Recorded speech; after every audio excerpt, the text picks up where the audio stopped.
Good afternoon and welcome to the Nobel Physics Prize Colloquium.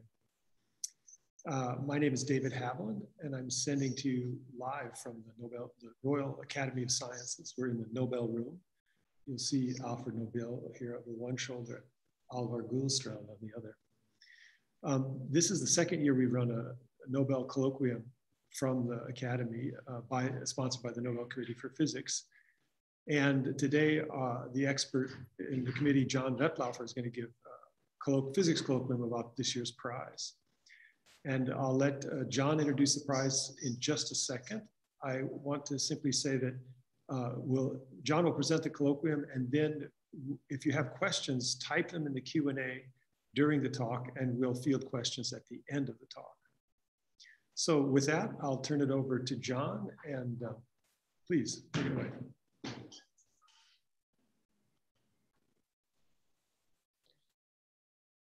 Thank you, David. What I want to do today is walk you through the science that underlies this year's Nobel Prize in Physics.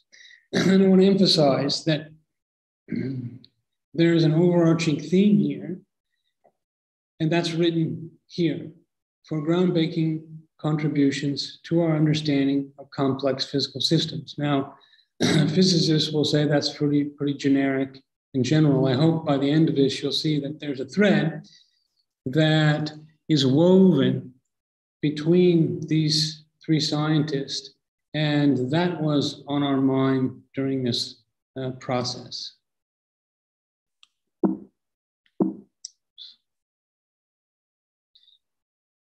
So just for those who don't pay attention to these things, this is our committee. Hans Hansen is the chairman, Gunnar Ingemann, the secretary, Ulf Danielsson, and David Haviland, who you just met, Anders Gierbeck, Mats Larsson, E.L. Olsson, and myself. So I hope it will become clear as we move through that the contributions of the three laureates really span a huge range of scales and back again. And I know that it's not typically a physics colloquium to talk about focus on climate. For that reason, as we discuss one half of the prize that's been awarded to Shikuro Manabe and Klaus Hasselmann, I'm going to provide a fair amount of pedagogy and background.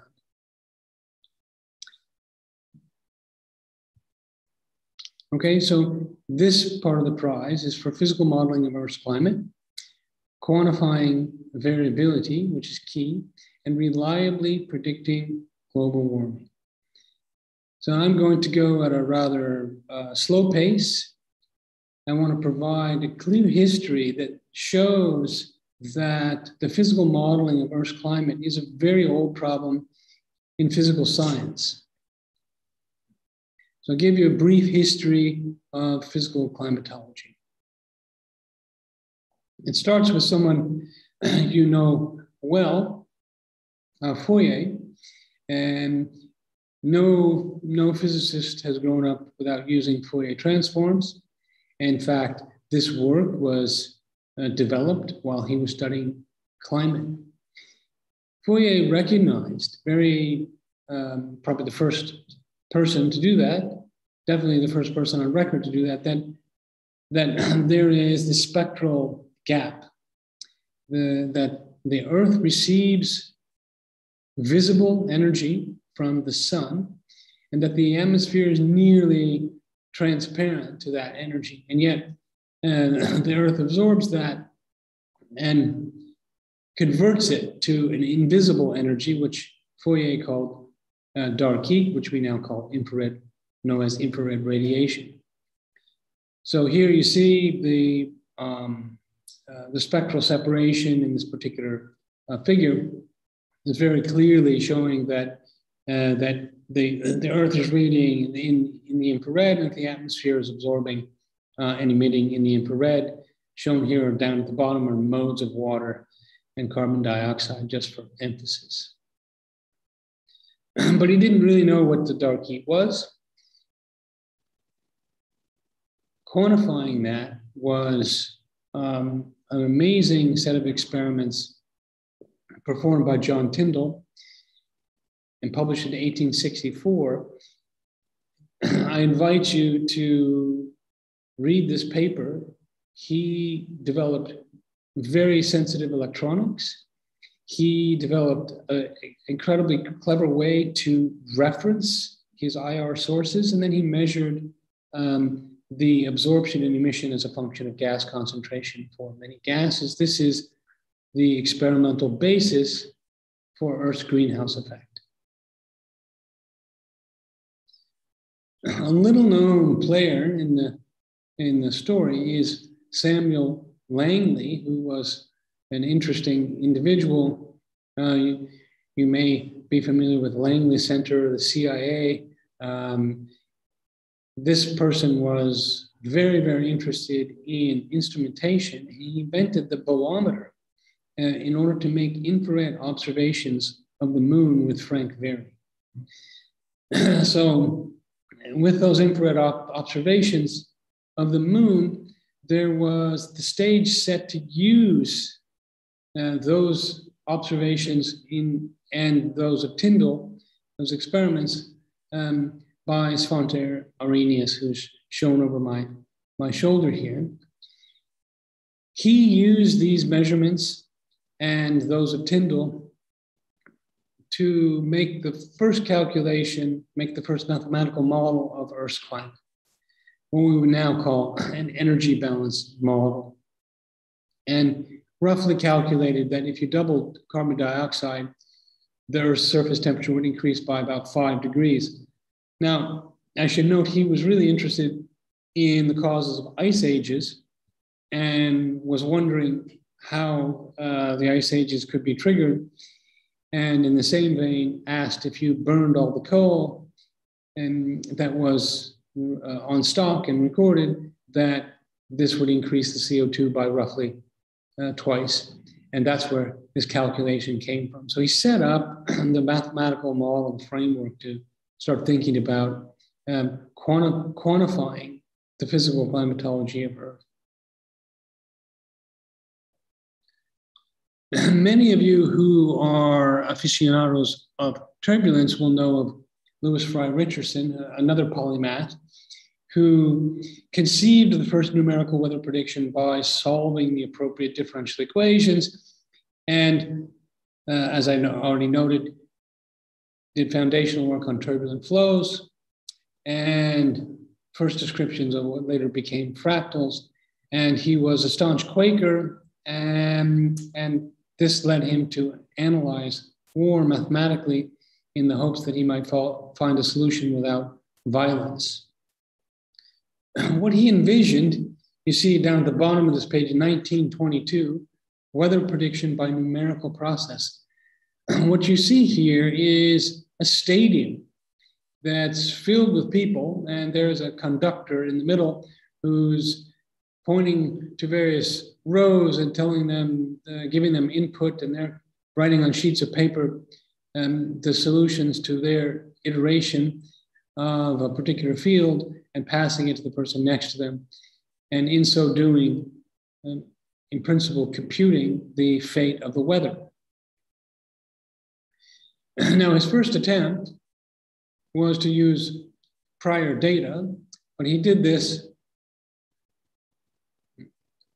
in 1922 using data from 1910, a single 8-hour day.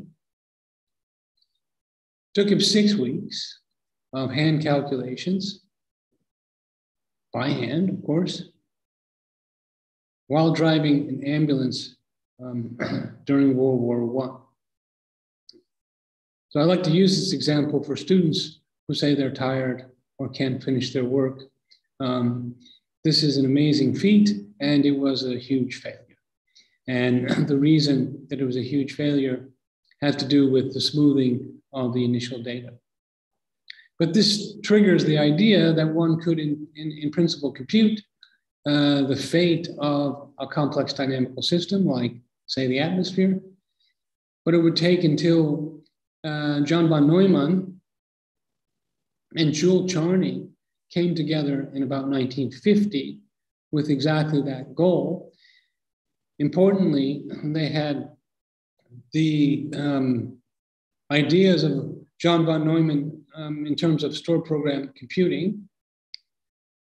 So the IAS at the time had built a machine based on the ENIAC at Penn. Of course, in 1950, I believe the money provided for this computer must have come from the remnants of the Manhattan Project. But von Neumann came up with the stored program idea, the architecture. And that sped up the calculations of what's called the quasi-geostrophic equations from 24 hours to 5 minutes. This is a huge advance, and it provided the idea that you might be able to carry on compute the weather, not with a particular idea about climate in mind.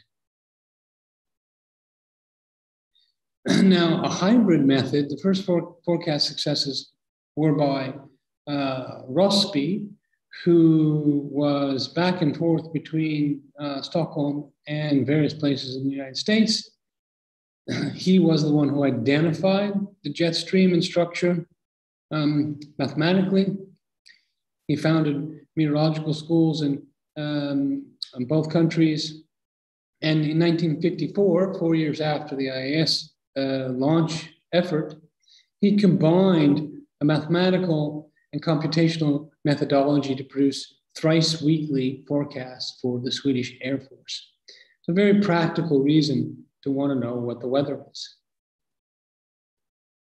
Now jump ahead a bit, because it was Gilbert Plass who was so focused on the physics of radiative transfer that he really built a line-by-line radiative scheme for computing absorption and emission in 1956, and identified important aspects of what happens as a function of pressure, and made some conclusions which were later reversed or disputed.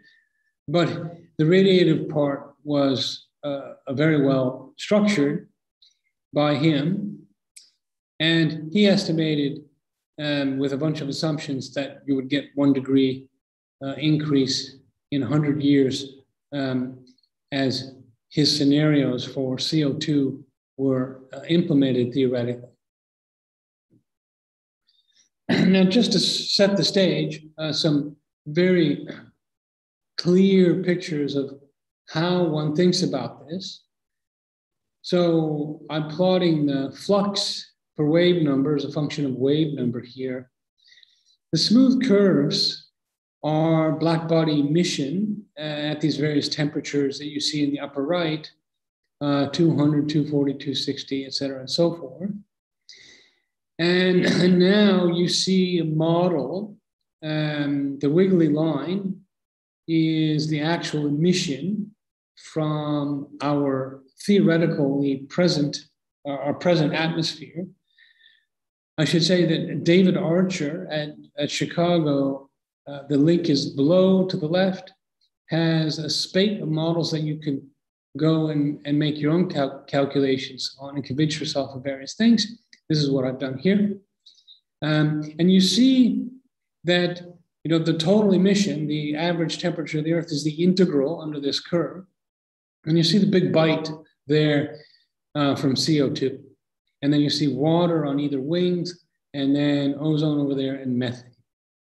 Now, just to show you how the bite increases on the computer as you increase from having no CO2 to 10, to 100, to 1,000, the bite increases in bronze. We're not at 1,000, we're at about 400. So, what's the kind of thing that's calculated? You want to know how sensitive the system is. The outgoing flux for no CO2 is about 250 watts per square meter. And the surface temperature is 270 Kelvin. Pretty cold with no CO2. 273.15 is the freezing point of water, for reference. And now you put in 1,000, and instantaneously that decreases the outgoing flux to 223. And now the system has to re-equilibrate. And so now I've just replotted again the unequilibrated initial flux out.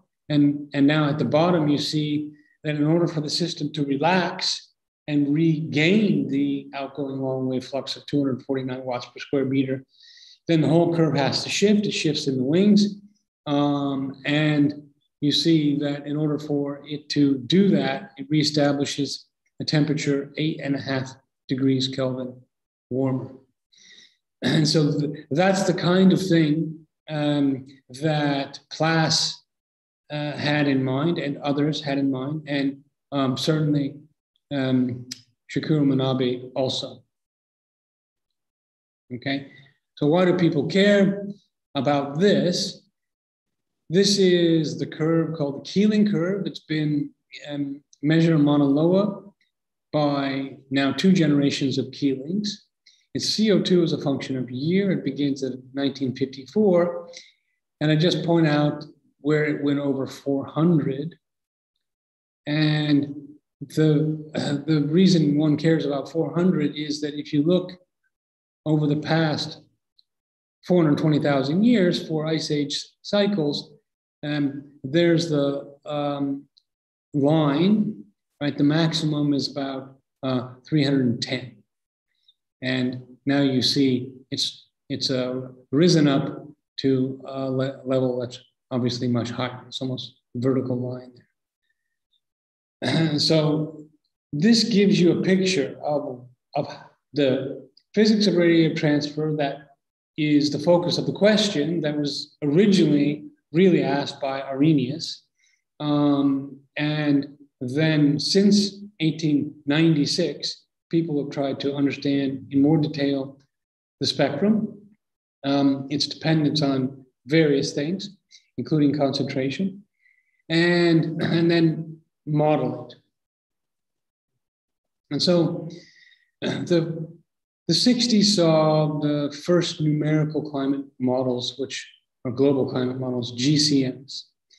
And the figure up here on the left, Joseph Malgorinsky, was the boss of some of our characters today, Manabe and Wettlaufer. And he was tasked with generally collaborating with the von Neumann-Charney enterprise. Over here on the right, Cecil Leith or Chuck Leith, independently in 1960, made his own atmospheric dynamical model, but wasn't studying these effects that I've just been discussing. And so the idea of the general circulation is to run a weather model for a long time and improve that. So what were some of the desires at the time? You want more realistic surfaces. You would like to know what the evaporation minus precipitation is, and so forth. And some scheme to predict convective heating due to latent heat effects. Now I need to note here that at this roughly the same time, there was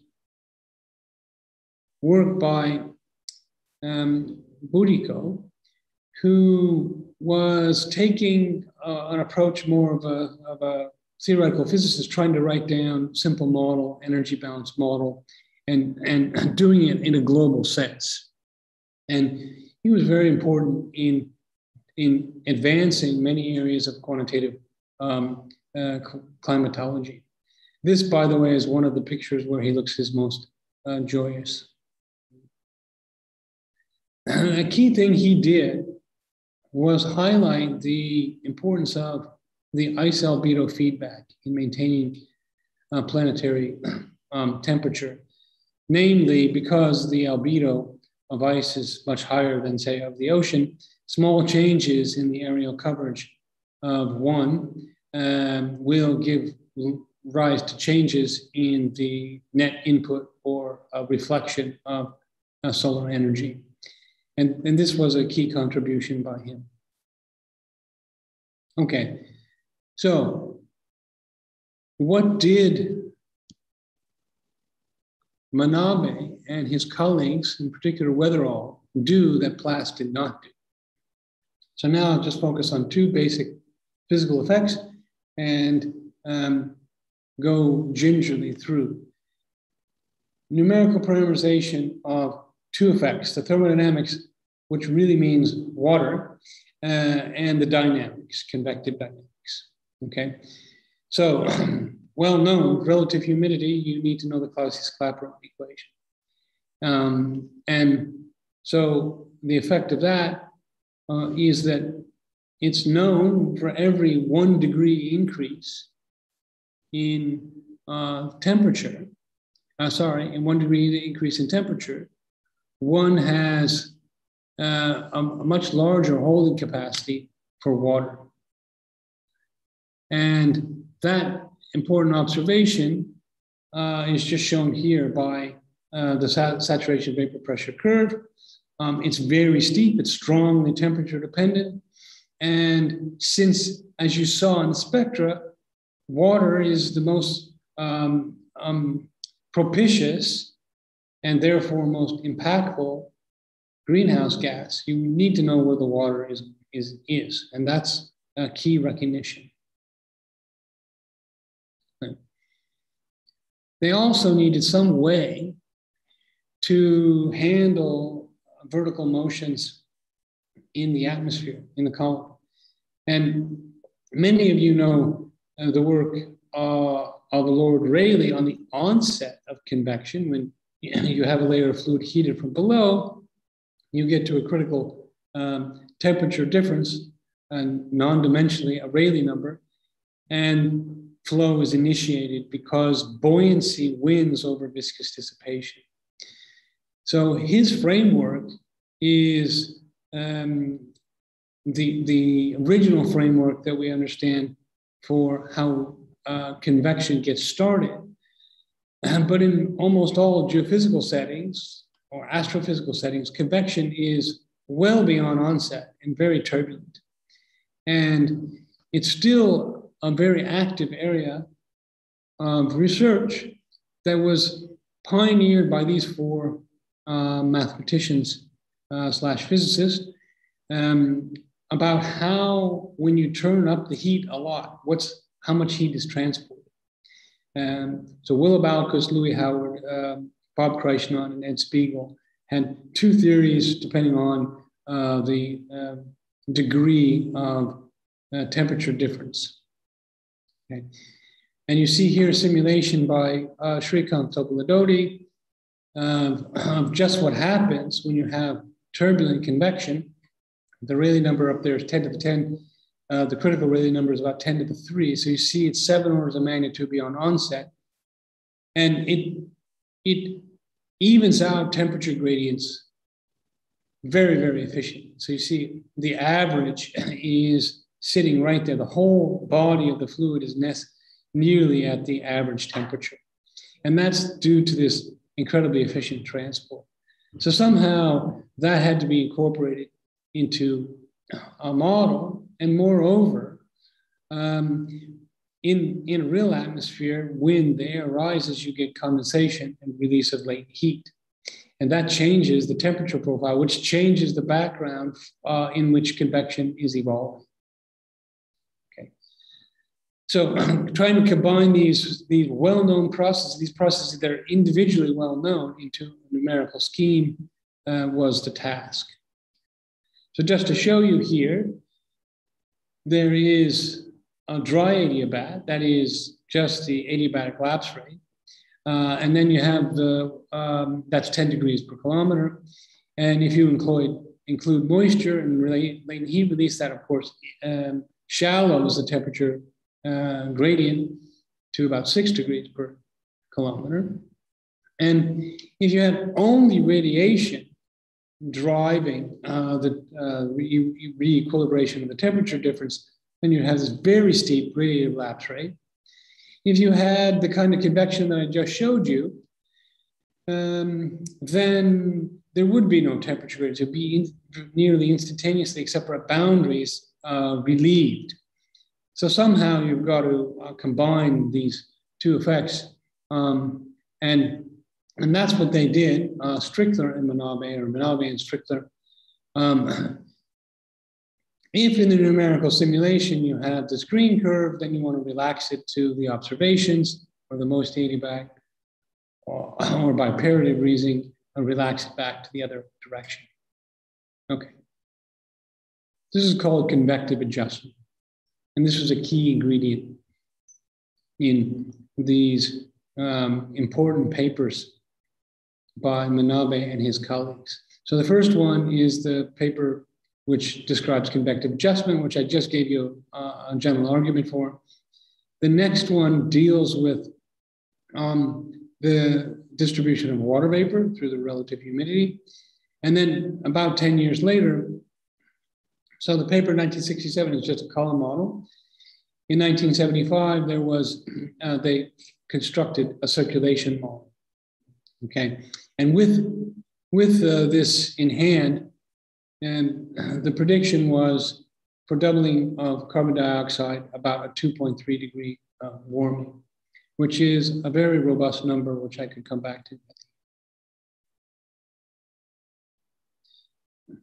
Now, I want to emphasize that these models are themselves deterministic models, right? Even the idea of the 1950 IAS computation effort assumed that the equations of motion were completely deterministic, if you will, effectively Hamiltonian. And that's just not the case. So I want to emphasize something that is attributed to Feynman, who believed in the primacy of doubt, not as a blemish on our ability to know, but as the essence of knowing.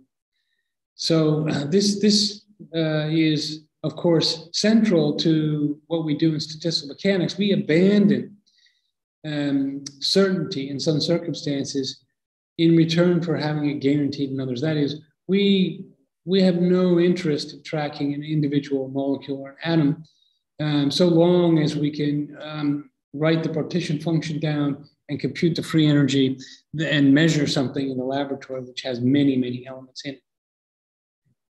And in the context of what we've just been discussing, turbulence and chaos really underlie uncertainty and flows, and they are not resolved. And that is an outstanding problem. Nonetheless, in physical science, we want to measure something to within some error. And that means that you have to recognize that you don't know everything. And so that's an old problem. And we can trace our modern understanding probably to Poincaré, who was interested in the three-body problem and identified the tangling of the homoclinic orbits and problems, divergences in the perturbative equations of motion, and had the initial insights into what we now call sensitive dependence on initial conditions. And it was Ed Lorenz who took the reins of this problem in 1963 in his famous paper, Deterministic Non-Periodic Flow. And here are the Lorentz equations. This slight nonlinearity gives rise to enormous qualitative changes in the flow. Now, I should say this is a rather severe Galerkin truncation of the Oberbeck-Boussinesq equations for atmospheric convection or convection. And so they're even not possible to justify asymptotically, but the important thing is actually, it doesn't really quite matter because they exhibit this rich variety of phenomena. Just shown here, slight changes in the initial condition give rise to divergences of predictions pretty quickly. Okay, so, what are the questions people ask about chaotic dynamics? Here I've listed the typical ones. And can you understand something very general about the stability of a system which is chaotic but bounded? And so the motif that's provided by the Lorentz equations is not just about predictability, but it's about particular timescales. And so you might say, what do these issues have to do with the practical problems at hand? Well, you really have to understand a lot if you're going to embrace not knowing something about the flow that you're engaged in. And you have to know enough to be able to treat this in the way in which our next players have. Now, I titled this Embracing Uncertainty, and it emerges from the discussion that we've just gone through. Mitchell, who was interested in trying to look at climate data from the perspective of signal processing, had the idea that there was a separation of timescales, and by fiat wrote down a Langevin equation for sea surface temperature. Klaus Hasselmann ultimately did the same thing, but he identified the source of the high frequency dynamics in the system as that was identified by Lorentz. Okay, and so here you see the ball, which is the climate in typical Brownian motion, and you see the little seeds, which are the weather. So the high frequency weather is determining the low frequency response of the climate. But his starting point is importantly different than Mitchell's, which is the same ending point. So let me just outline this. The idea is that you have two time scales. You've got fast weather ODE, and you've got a slow climate ODE. And you recognize that there's a small parameter, that is the ratio of the characteristic time scales of the fast to the slow has to be small. And so this could be for vectors, this could be for a whole spate of independent variables. But the qualitative point is that there's a separation of timescales. And that if you conditionally average, that is, that you average the state of the fast variable depending on where you are in the slow variable, then the second line here still allows for there to be multiplicative contribution to the fast dynamics. But then a further assumption leads to what it looks like here, which is an overdamped Ornstein-Uhlenbeck process, okay, which is shown up here on the right.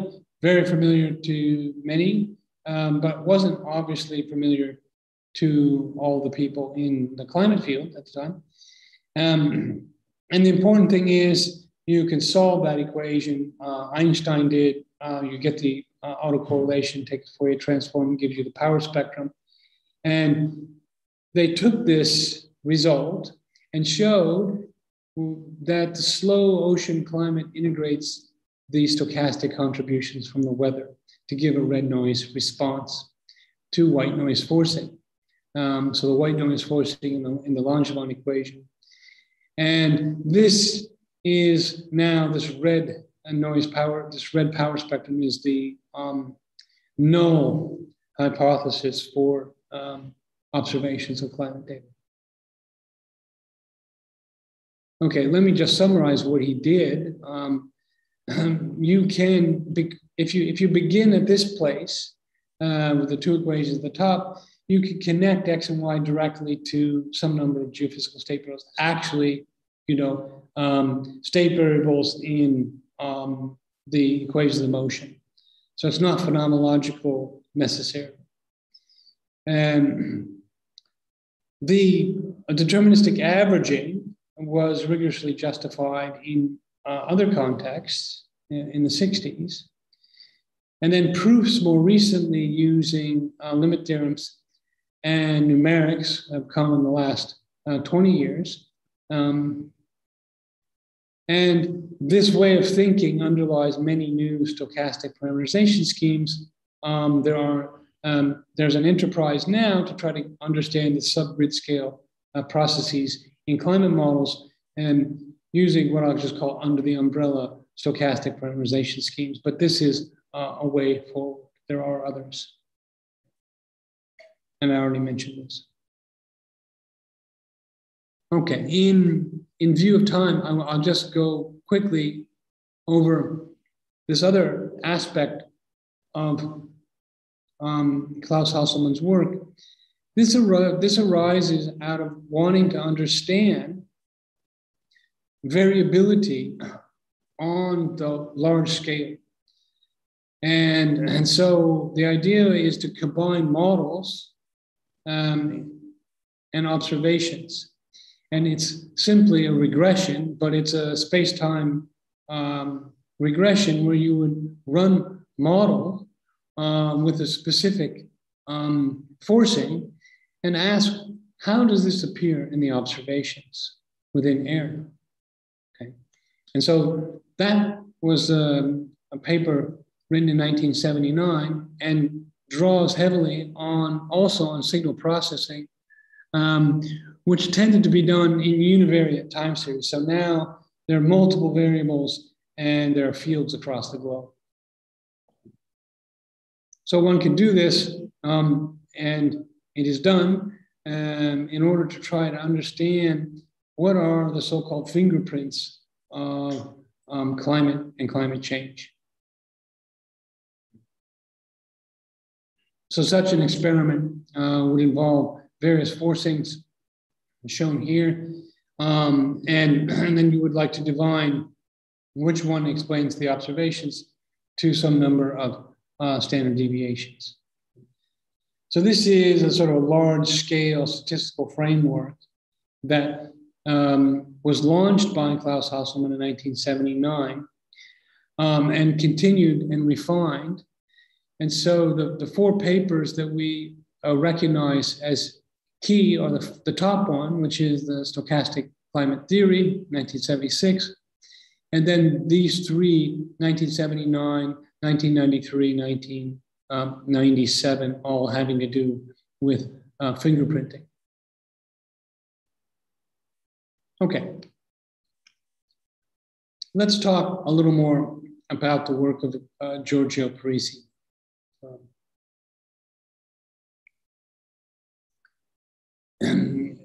His work has indeed spanned submicroscopic to the largest length scales that we have been discussing. And he's very focused on the role of disorder and fluctuations in understanding emergent behavior in a whole host of physical systems. Now, so those of you who are experts in spin glass, I'm not going to teach you anything new. I'm speaking to those of you who are not. And those of you who know or knew Phil Anderson, he was not bashful. He may be attributed with starting the field of spin glasses with Edwards, and obviously from this quote thinks this is an important thing to do just because it is. And the energy landscape that is the intransigence is shown here, that it's not clear where a state of the system would reside given the many, many minima and all the barriers between them. The general dynamics of glassy systems, whether they're glasses on your window or whether they're spin glasses, are slow dynamics and a lack of ergodicity. So, you know, the idea of the phase space being occupied and you relying on the Levy equation is specious. There are these barriers. And so the system is frustrating. So we can think about the progression of the field as follows, just looking at this part of the Hamiltonian, where you have spins, and the couplings are uncorrelated Gaussian random variables with zero mean, and the following variance shown below. Okay, so the first model, Edwards-Anderson, on 1975, had short-range interactions. And Sherrington and Kirkpatrick, a famous model, have a global coupling. And so there is, it scales like the number of spins in the system. Now, given the landscape I showed you, an interesting aspect of this model is that it was very hard to compute. And you can imagine, right, the system is not going to relax, or it's going to be difficult for it to relax. And in consequence of that, simulated annealing was invented by Kirkpatrick, try to find solutions numerically. And then Thales, Anderson, and Palmer solved the Sherrington and Kirkpatrick model, which had a paradox, which is that at low temperature, there was negative entropy, which can't happen. And they also identified an issue of stability, that the solutions were unstable. So key for advancing the enterprise here is the idea of Edwards of treating replicas in the system. So identical systems under identical conditions may reach different states. That's the conclusion, right? But you see here that if you take little n replicas that you can do thermodynamics, this was shown, put forward by Edwards and Anderson. De Alameda and Thales noted that not all the pairs of the copies gave the same average correlation. So that points to a replica symmetry breaking problem. And it was Giorgio Parisi who produced an order parameter that is self-consistent and provided a stable solution that breaks replica symmetry like it should. And here is that order parameter. So if we just walk through the consequences or summarize the solution, for any temperature below the critical temperature, there's no unique locally stable thermodynamic equilibrium. Rather, there are many, capital many such states, each replica of which corresponds to a different solution of the mean field equations. And these solutions are clusters of states in an n-dimensional configuration of space of n spins. And you can think about the states in this tree fashion. So if you imagine the different colors being spin glass states, and you ask what's the overlap between any pair of states of the same color, call it Q1, then the overlap between red and orange on the left, or between blue and green on the right, has to be less than the overlap of the same color. And then if you ask for the overlap between any 5 on the left and any 4 on the right, that's again less than the previous overlap. But the amazing thing is that if you pick any 3 states at random, at least 2 overlaps are equal. And that is the result of Parisi's insight. And it's what's called ultrametricity in the order parameter. You can think of ultrametricity as a functional version of the triangle inequality. And so the PDF of the overlaps then has this structure where the W's are Boltzmann weights. So what is recognized as the major advances in this area by Giorgio Parisi are these papers, 2 from 79 and then 80 in 1983, which, if this is new to you, I invite you to read. Now, recently, there is some very interesting experimental evidence of replica symmetry breaking in random lasers, of all things.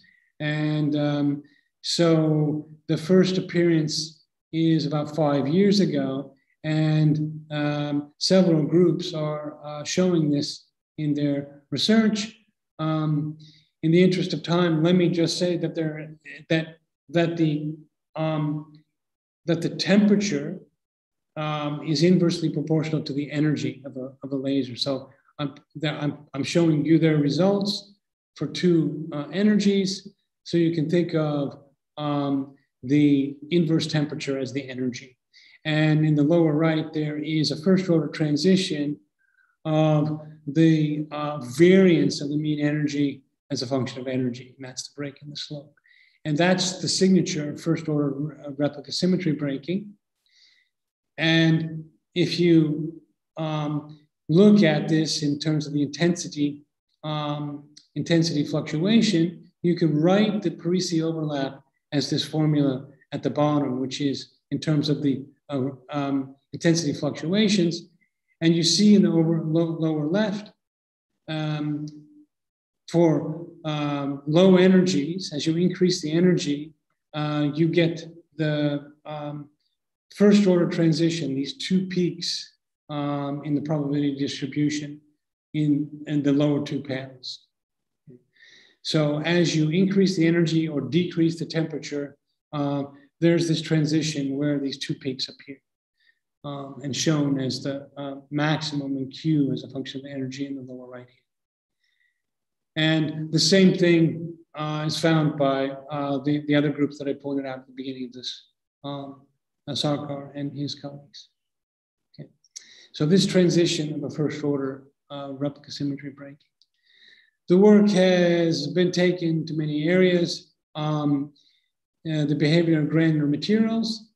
Here's an RMP by Giorgio and Francesco Zamponi. And jamming is an industry in and of itself. And recently, down below, there's this paper of an observation of a marginal or Gardner glass phase in a column of glass. I'm just pointing out the highlights here. And let me just say that starting in the regime of particle physics, Giorgio's work in a totally different area is ultimately stochastic. And instead of stochastic, it's stochastic on a field. And he's thinking about how to use a Langevin equation to circumvent gauge fixing is really a beautiful study of how you think about initial data in terms of their evolution according to such a stochastic differential equation. Okay, so with that, I will stop and thank you.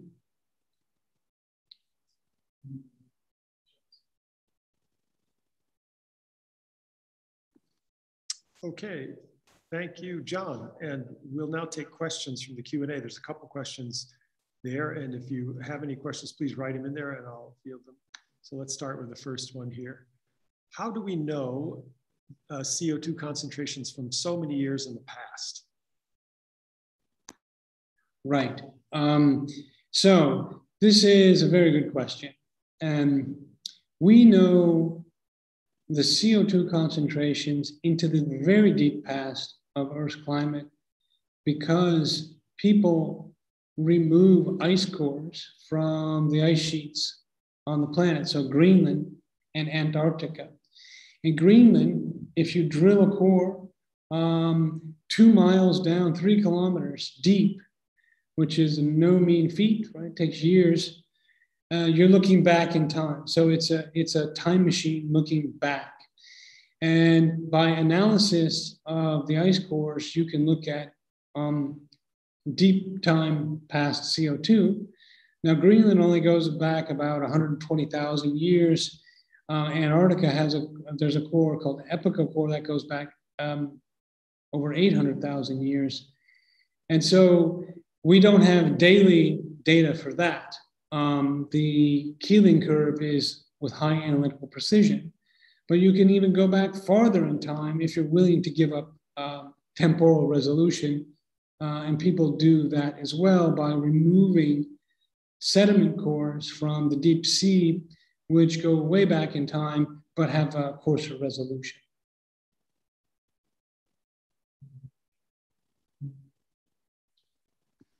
Okay, thanks for that. John, another question. How much would climate science benefit from having access to significantly more computing resources?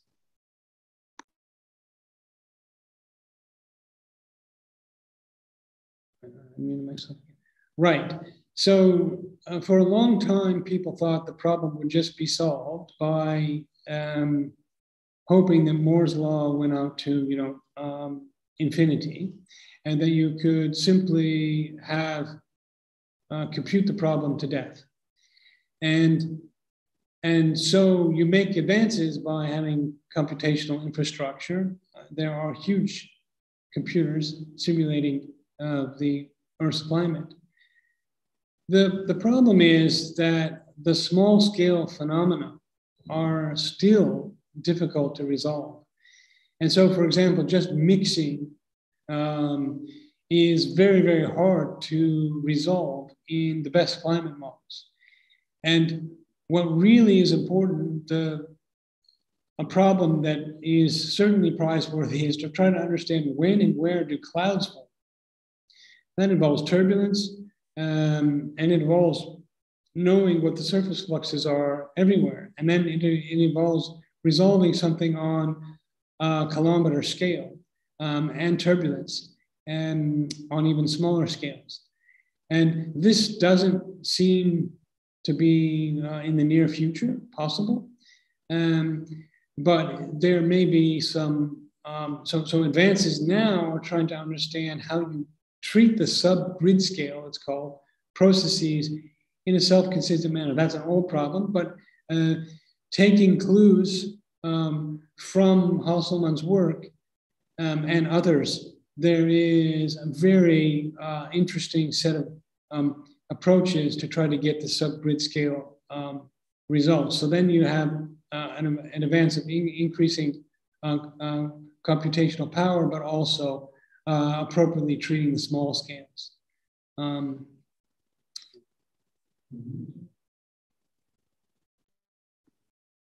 Okay, another question. Turbulence. Can this be, you just mentioned turbulence. Can this be related, can be clarified by Parisi's work?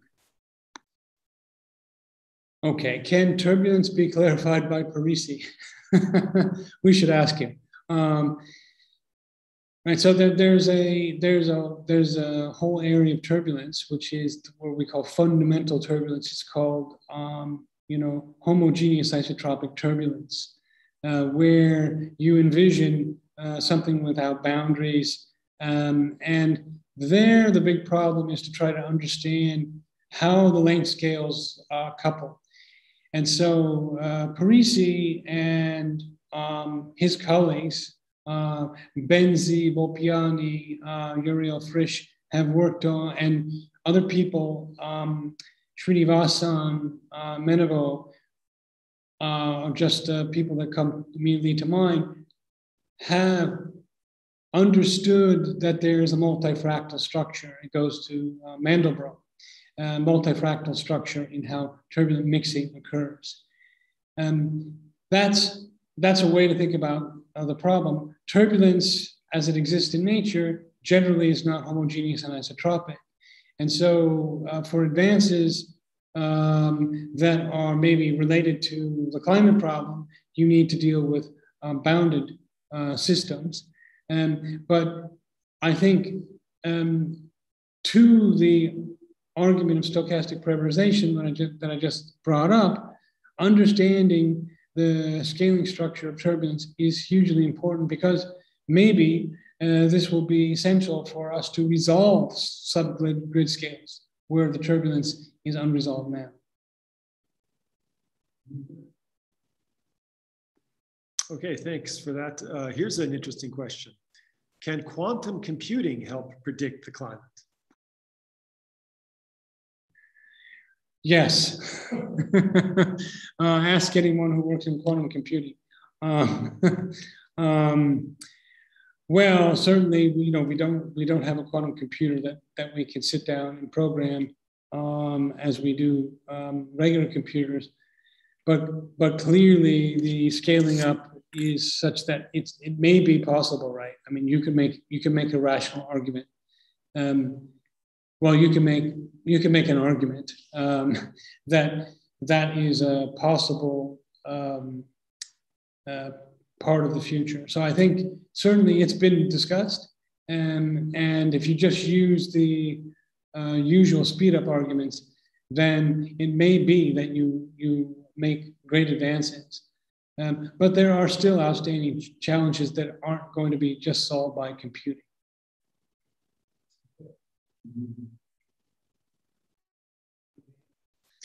Okay, thanks, John. The next question, is the research from the Nobel Prize winners used for everyday weather forecast, or is it for climate predictions?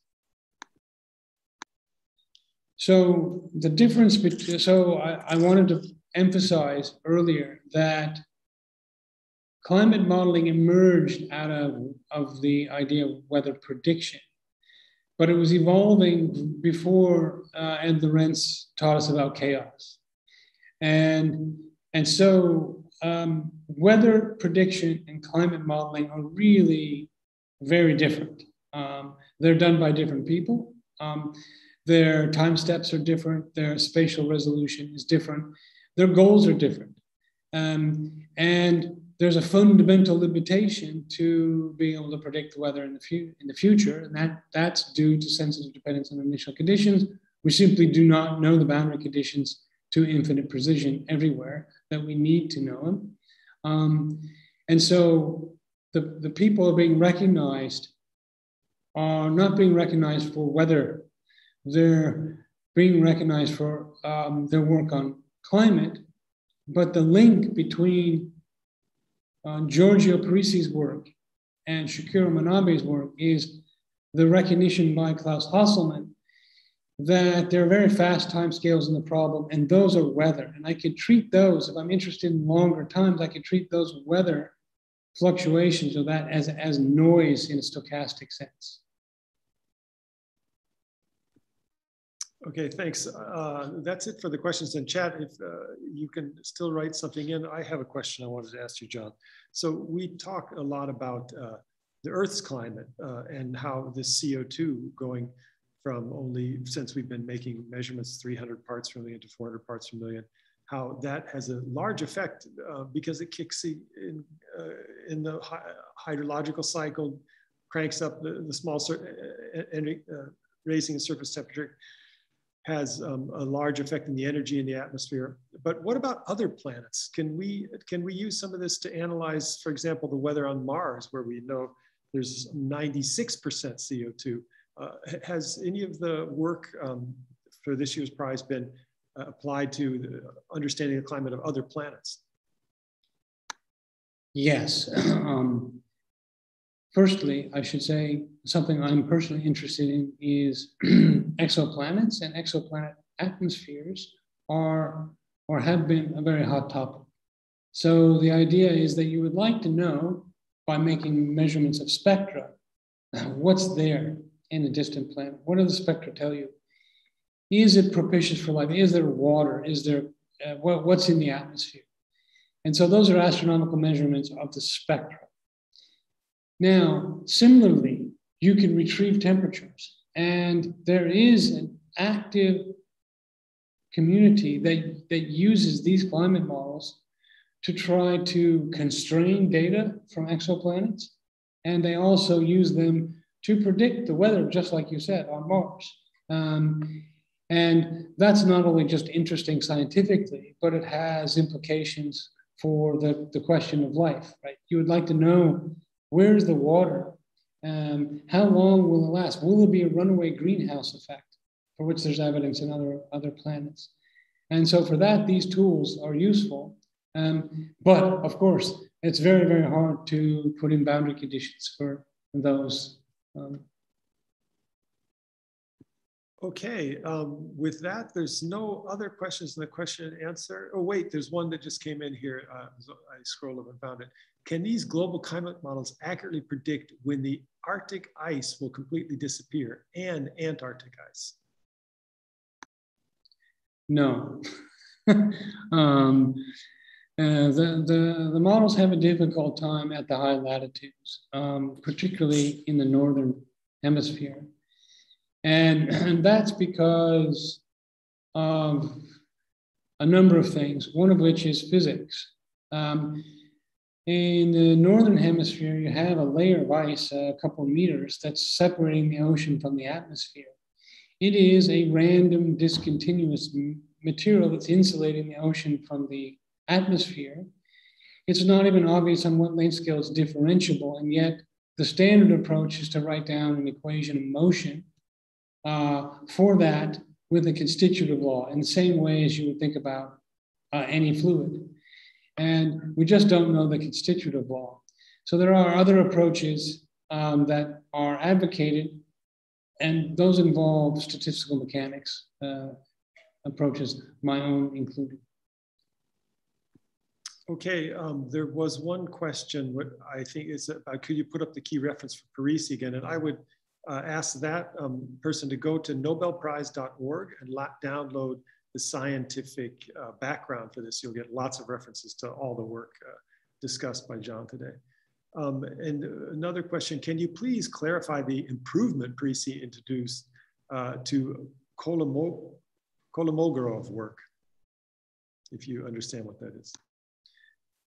Yeah, Kolmogorov 41. So, I mean, people don't really believe in Kolmogorov 41, except for that it's an excellent model to think about things. So their work has to do with treating the multi-scale problem in as a multifractal. So that means that there's self-similarity on multiple scales. So it really is a heuristically a different approach. If it's an improvement, that's a different, that's a question for the community, but it is different in any case. Okay, with that, I think we'll stop the questions. We're almost 5 minutes past the hour. Thank you very much, John, for this interesting colloquium. And we hope to see you back next year at the Nobel Prize Colloquium. So bye from the Swedish Royal Academy of Sciences.